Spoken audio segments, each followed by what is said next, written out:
Hey, everybody. It's Gwendolyn Young here from your virtual admin expert, and welcome to Leading Behind the Scene, your weekly dose of inspiration to equip you to excel in business and life.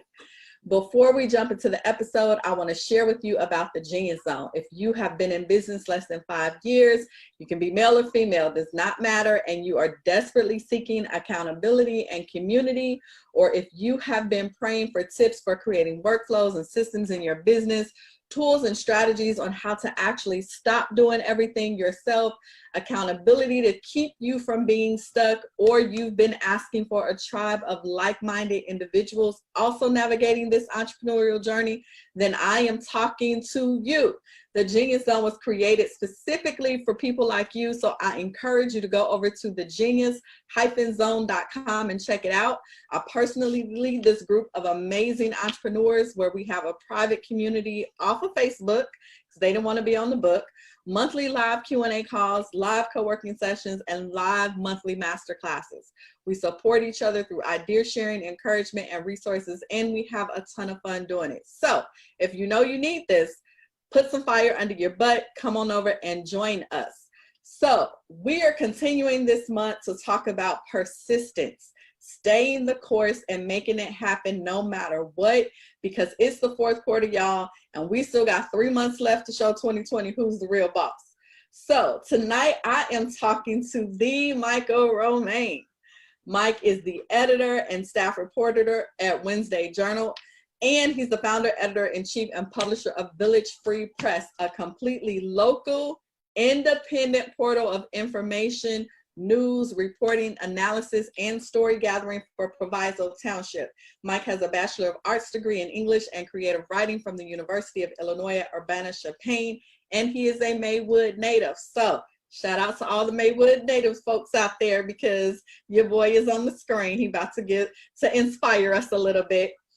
So this is a special episode because Mike is the first guy to be invited to the show. I didn't know. Yes, you are. So this is going to be a lot of fun, but I was really glad when he said yes, because I know he is super busy reporting all across the community on all the stories, and they are so good. So I have a great time following you online. And so I know that you have a great story as well on how the Village Free Press actually came to fruition. And I think people are going to be so inspired after hearing it. So Mike and I are actually cousins, but we didn't really officially meet until like what, maybe 7 or 8 years ago, I think. Yeah. And don't y'all be judging us. Stop eyeballing us. Stop judging us. Y'all know y'all got folks in y'all family y'all ain't even met, so cut it out. Anywho, I don't even remember what was our first meeting. Do you remember? I was actually thinking about that myself. I was trying to think if I met you before or after I started writing. It may have, well, before I got it was definitely before. I think it was before, yeah. Because I actually, so yeah, we did meet before. And I think, you know what, it may have been when I was doing that family newsletter that we did. That's what it was. Yes. Yeah. That's exactly what it was. Yeah, and I think you were like, yeah, this is pretty impressive. Let me connect. So, it was so dope. That's exactly what it was. Why did we stop doing the family newsletter? That's a good question.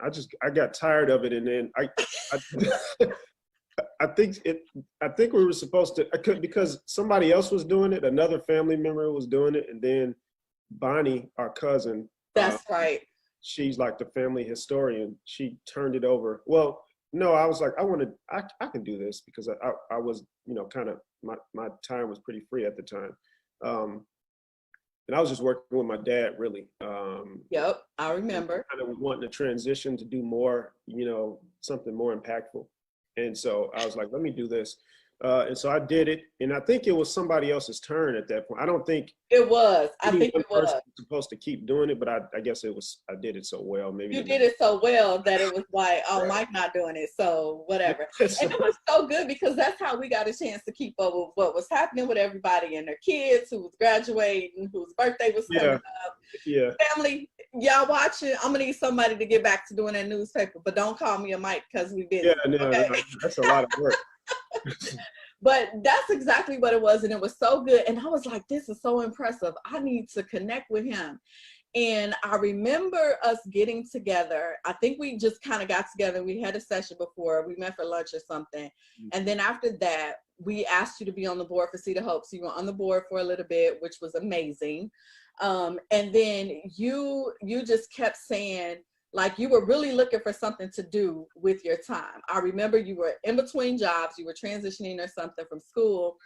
And you just was like, I don't want to work a traditional job. I want to, really get into doing something with reporting or news.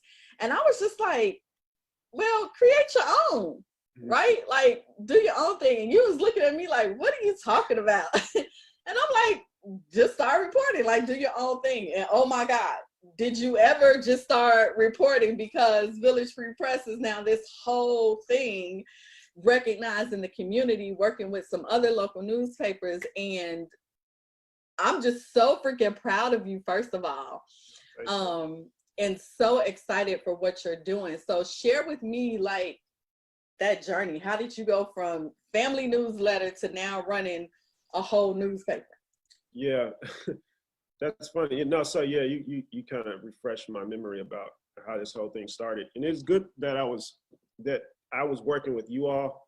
You kind of were sort of an example to follow because of just you guys' tenacity and what you were doing with your business, and what you and your mom was doing with Seed of Hope, the nonprofit. And quite frankly, I hadn't seen anything like that on my side of the family, the Linyard side. My dad is sort of an entrepreneur, so I was able to look at him and to learn some things that he did, but seeing you guys and just the perseverance that you put into it, the seriousness that you put into it was really motivating. So in 2013 is when I decided to start a blog. It was just a WordPress blog. It kind of morphed from me volunteering in various respects. I volunteered for you all, and I also volunteered. So when I was out of work, came back, had a sort of a disagreement with my dad about we're two totally different personalities, and are just as driven. So I had to go somewhere else.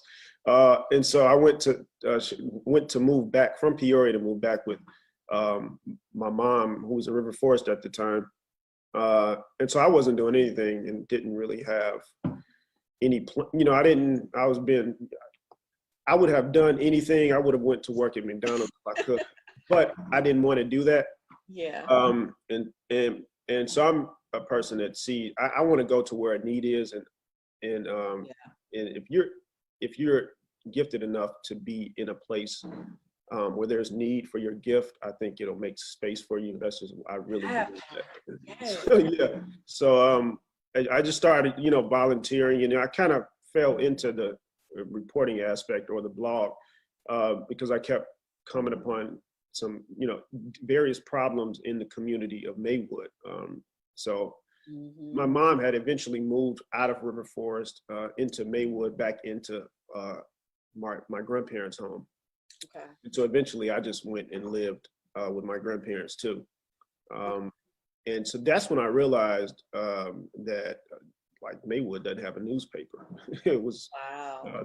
I think the Pioneer Press was, it hadn't been in existence for like 2 years. It had been shut down 2 years prior. And there was really nothing else outside of this newspaper called West Suburban Journal, which still exists to a certain degree online, but it was in print at the time. And so I was like, yeah, but the first thing I remember, I vividly recall kind of doing like my version of market research, which wasn't hard to do because there was nothing there. So, but I'm the more person. I don't like to duplicate things, and I almost didn't start because I was looking at other, there's this group called Neighbors of Maywood Community Organization, and they had a website and they post community updates. And I'm like, well, they're posting something that looks like news, so, they don't need me. But I'm glad I didn't get to see the doubt. Yeah. Need for comparison. Yeah, exactly. And that was before I really knew what news, I didn't, go to school, or I didn't go to school for journalism. And it wasn't on the newspaper. So I was kind of new to this.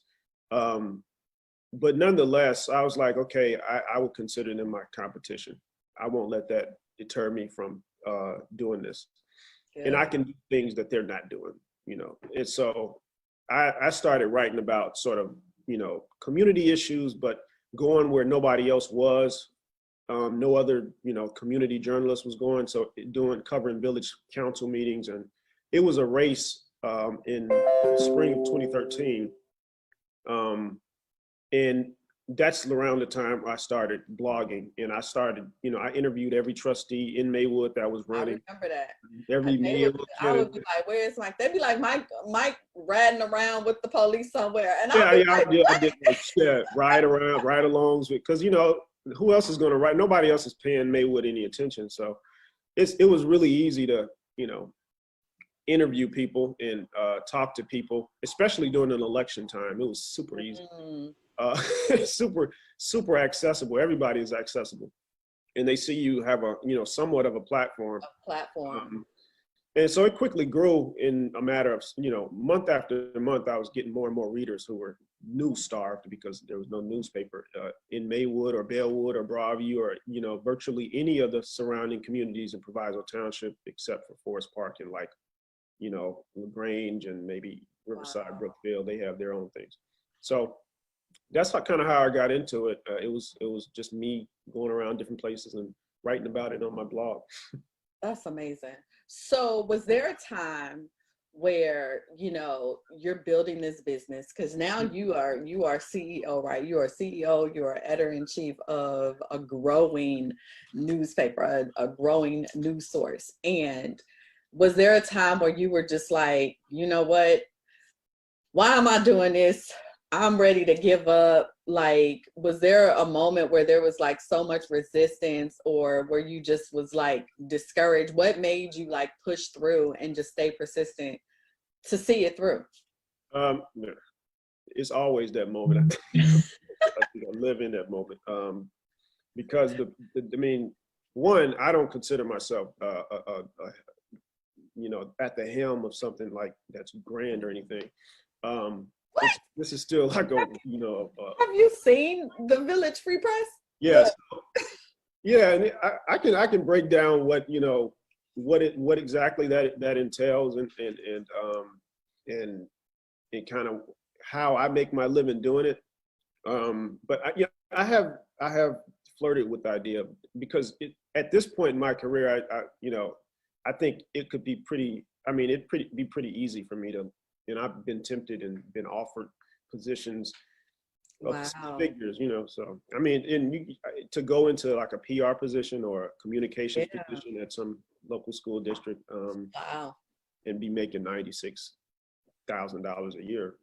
So what made you, what's your why? Tell me your why. Like, well, the why, so my thing is that, so I don't get paid. I don't get that type of compensation anywhere near it doing what I'm doing now, but I would not take on a job, a PR job or a communications job, and especially if I had to give up what I'm doing now for that amount of money, because it's not enough. Because my freedom, I value way more than $100,000. You gotta come on and say something, because that's sure enough the truth. Yeah, and so the freedom is invaluable to me, the ability to create my own time, and then to have autonomy over what I'm doing and work I put out. And I don't have to do any BS because a boss who may not even understand my job or how to do it like I do feeding me a directive that I have to go along with, even if it's stupid. I love A that. lot of people are in jobs like that. So I think, that's why I continue to do it. Yeah, and if you left, like, who's going to continue to do the news? Who's going to continue Well, yeah, to right. provide this to the Nobody, community? no, there wouldn't be I think that's another reason, because of the role that I feel a sense of purpose doing it. Yeah. It's really like a mission to me. And I think there's some upside, quite frankly, in terms of revenue, in terms of opportunities, growth opportunities, that I haven't begun to really tap into, that I'm starting to Yeah. aggressive about. So That's awesome.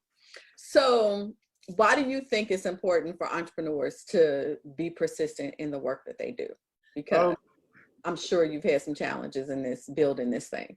yeah, it's incredibly important. One, well, because from my competitors' example, there may be somebody who's more persistent than you, and they're going to put you out of business. So that part would be important. Yeah. So I mean, it's very important to be. I mean, persistence takes many forms. And I would just say, just very, very practically speaking, I do this every day.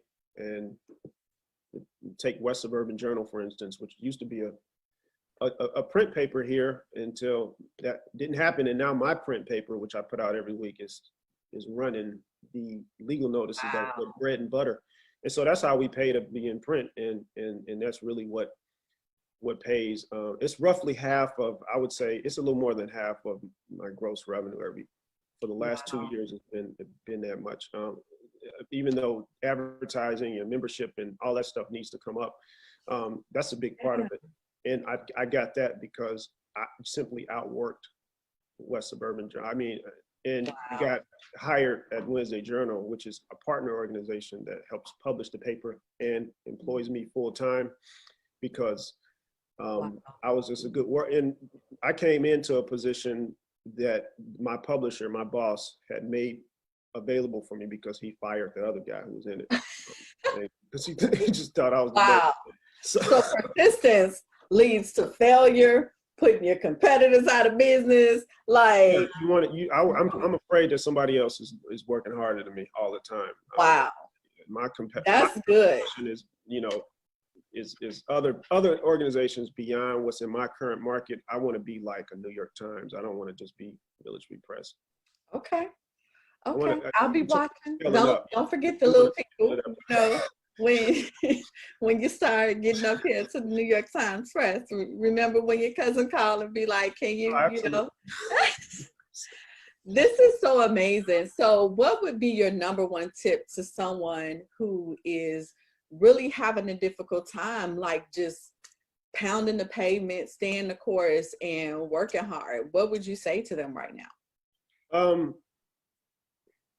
That's a good question. You can be working hard toward an objective that you may need to discard. That's why I think it's really important to know opportunity, and to know how to kind of take advantage and seize opportunity when it comes. That's good. Because it's a lot of people who are working really, really hard. But they working dumb, to be honest with you. A lot of hard workers who, I mean, we have never been working. We've never been more productive as a country than we are now. And our, take-home pay is less than it was 30 years ago. So I mean, it's a lot of hard workers who are working in the wrong objectives, perhaps. Yeah. So I would say no. I think it's more important to know what you should apply your energy toward.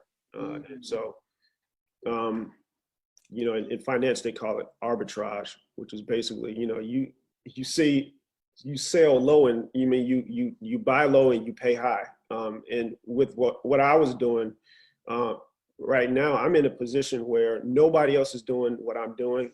Yep. and I can always guarantee myself a sort of floor, a bottom floor of income, because I'm just in a position where I've created something that's necessary, and in applying my talent and skills and hard work in an area in which is going to pay off. Now, if I went to New York City and tried to be a journalist, it'd be somewhat different. So I always say, work hard and work toward a clearly definable objective. And that you, for instance, I interviewed I've been able to talk to a lot of different small business owners over the course of the last month or so. And we are actually trying to build up a small business database in Proviso Township.